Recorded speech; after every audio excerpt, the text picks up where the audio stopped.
So welcome back mga kalumad. Kung taga-subaybay ka ng Battle of YouTubers, i-follow mo na ang Porch TV. Mapapanood natin ang sparring sessions ng dalawang magkatunggali. Tara, umpisahan na.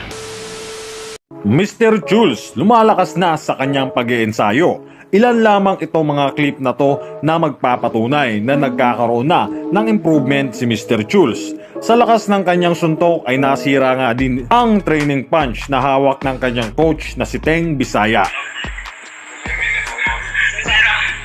Sino nga ba naman kaibigan ang mag-aakala na magiging ganun kabilis ang improvement ni Mr. Jules?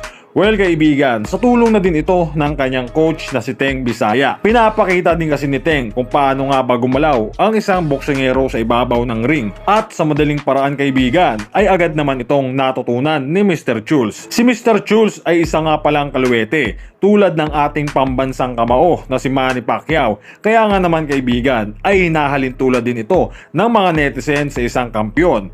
Dahil ang pag-uugali nito ay simple at palatawa at puro katatawanan ang binibigay.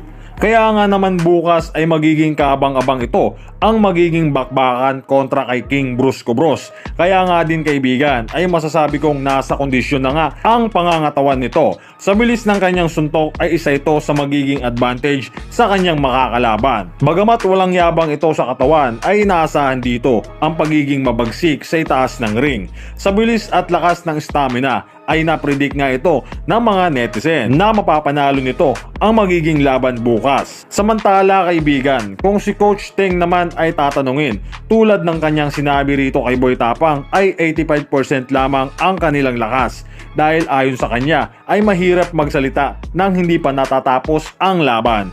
Masasabi ko ngang isang napakagandang halimbawang trainer ang ganun na lamang magsalita sa kanyang boksingero. Kesa naman sa ipagmamayabang mo ito na aabot ng 12 rounds. Ngunit sa huli ay mabibigo lamang pala ito.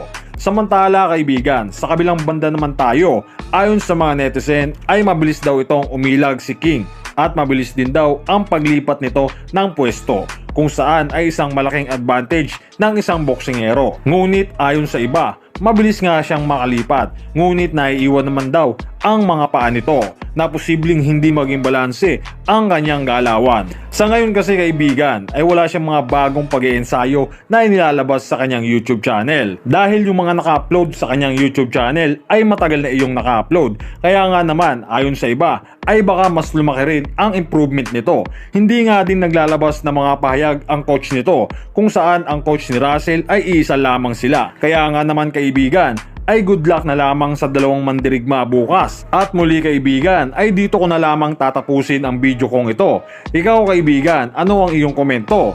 At muli kaibigan, maraming salamat sa inyong panonood.